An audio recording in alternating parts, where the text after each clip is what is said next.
მძინარე მზეთ უნახავი. დიდი ხნის წინათ ერთი მეფე დედოფალი ცხოვრობდა. დედოფალს ისეთი ლამაზი ქალი შეეძინა, რომ მეფემ აღარ იცოდა სიხარულისაგან რა ექნა და დიდი ნადიმი გამართა. ნადიმზე მეფემ მარტო ნათესავ მეგობრები და ნაცნობები კი არა, გრძნეული ქალებიც დაპატიჟა, რომ ისინი კეთილგანწყობილი ყოფილიყვნენ მეფის ქალისად. ასეთი გრძნეული ქალი მის სამეფოში სულ 13 იყო. ოქროს თეფში კი, საიდანაც გრძნეულებს უნდა ეჭამათ, 12 ჰქონდათ. ამიტომ ერთი მათგანი დაუპატიჟებელი დარჩა. ნადიმმა დიდი ზეიმით ჩაიარა. სანამ დაიშლებოდნენ, გრძნეულმა ქალებმა ახალდაბადებულს 1000-ნაირი სიკეთე დააბედეს. ერთმა სათნოება, მეორემ სილამაზე, მესამემ სიმდიდრე, ერთი სიტყვით ყველაფერი, რაც კი შეიძლება კაცმა ქვეყნად ინადროს. როცა 11-მა თავისი ჯადოს სიტყვა თქვა, უეცრად შემოვიდა მე-13. მას უნდოდა ჯავრი ამოეყარა, მეც რატომ არ დამპატიჟესო. არც სალამი მიუცი არავისთვის, შეხედვითაც არავისთვის შეუხედავს, მხოლოდ ხმამაღლა თქვა.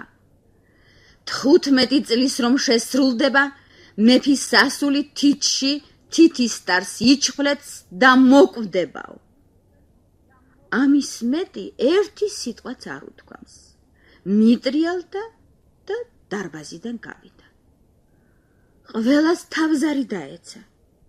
მაშინ წინ წამოდგა მე-12 გრძნეული, რომელსაც თავისი ჯადოს სიტყვა ჯერ არ ეთქვა და რადგან წყევლის სავსებით გაქარწყლება კი არა, მხოლოდ შემსუფუგება შეეძლო, წარმოსთქვა. კი არ მოკვდება მეფის ქალი. 100 წლიან საღათას ძილს მიეცემაო. მეფეს უნდოდა თავისი საყვარელი შვილი უბედურებისაგან გადაერჩინა და ბრძანება გასცა, მთელ სამეფოში დაეწვათ თითისტარები. გრძნეული ქალების ყველა ჯადოს სიტყვა ასრულდა.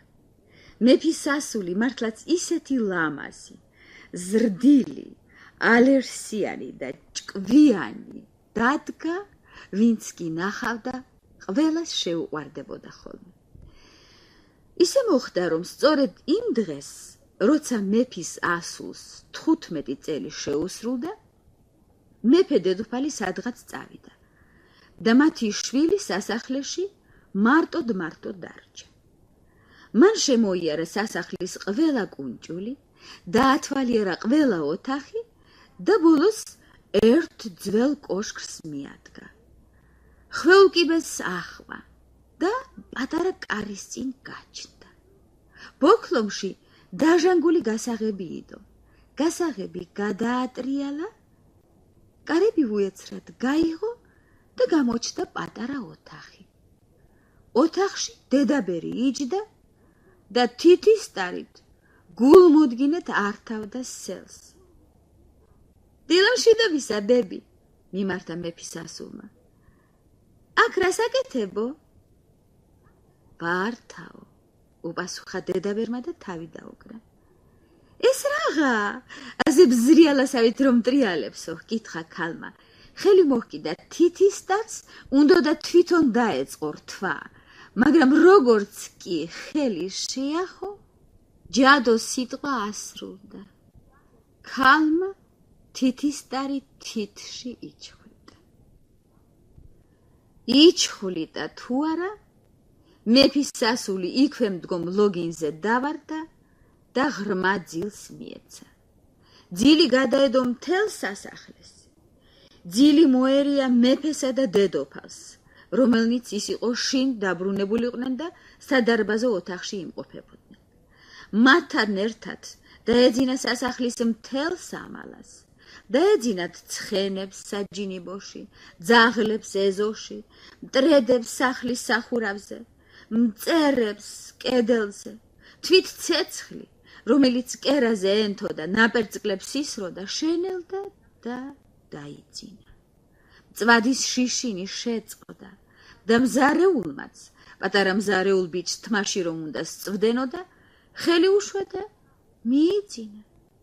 ქარით ჩადგა და დაიძინა. სასახლის წინ ხეებზე აღარ ინძრეოდა ფოთოლი. სასახლის ირგვლივ ეკლიანი ხე აღმოცენდა. გაიზარდა და ბოლოს მთელს სასახლის შემოევლო. სახურავს გადაევლო და ისე დაფარა ყველაფერი, რომ ბაირაღიც კი აღარ ჩანდა. ქვეყანას მოედო თქმულება მეფის მიძინებულ ასულზე. ქალს მძინარე მზეთუნახავი შეარქვეს. ხანდახან მოდიოდნენ მეფის წულები, უნდოდათ ხსტე გაერღვიათ და სასახლეში შესულიყვნენ, მაგრამ ვერ ახერხებდნენ. 100 კილის ხსტე თითქოს ხელები აქვსო, ერთმანეთში მჭიდროდ იბარდებოდა და ახალგაზრდები შიგ გაიხლართებოდნენ ხოლმე ისე, რომ ვეღარც წინ მიდიოდნენ, ვეღარც უკან ბრუნდებოდნენ და წვალებით იხოცებოდნენ.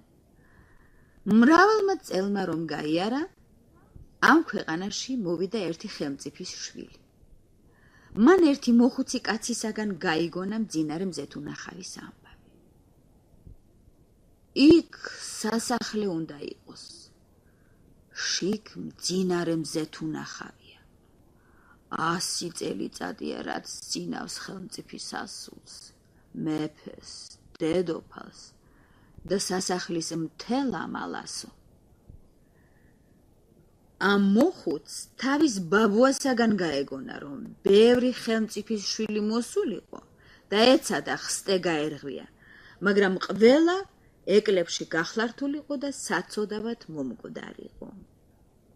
ხელმწიფის შვილმა უთხრა, მე არ მეშინია, წავალ და იმ მძინარე მზეთუნახავს ვნახავ. კეთილმა მოხუცმა ბევრი უშალა, მაგრამ ყმაწვილმა მას ყური არ ათხოვა. 100 წელი უკვე სრულდებოდა და ის დღეც მოახლოებული იყო, როცა მძინარე მზეთუნახავს უნდა გაღვიძებოდა. ხელმწიფის ვაჟი მიუახლოვდა ხსტეს და მშვენიერი დიდრონი ყვავილები იხილა. ყვავილებმა გზა დაუთმეს, უმნებლად გაატარეს და შემდეგ ისევ გაუვალ ხსტეთ გადაიხლართნენ. სასახლის ეზოში ვაჟმა ძინარე ცხენები და ძაღლები ნახა. სახურავზე ისხდნენ მტრედები, რომელთაც ფრთის ქვეშ ამოედოთ ნისკარტები. სასახლის კედლებზე ეძინათ ბუზებს. სამზარეულოში მზარეულს ისე ჰქონდა გაშვერილი ხელი, თითქოს ეს არის მზარეულ ბიჭს უნდა სწვდესო. მზარეული გოგო შავ ქათამს მიჯდომოდა გასაპუტავად. დარბაზში სასახლის მთელ ამალას ეძინა. ზევით კი სამეფო ტახტთან მეფესა და დედოფალს. მეფის შვილმა დაიარა ყველა დარბაზი. ყველგან ისეთი სიჩუმე სუფევდა, რომ კაცი საკუთარ სულთქმასაც კი გაიგონებდა. ბოლოს მეფის შვილი იმ კოშკში ავიდა, სადაც მეფის ასულს ეძინა. გააღო პატარა ოთახის კარი და მძინარე მზეთუნახავი დაინახა.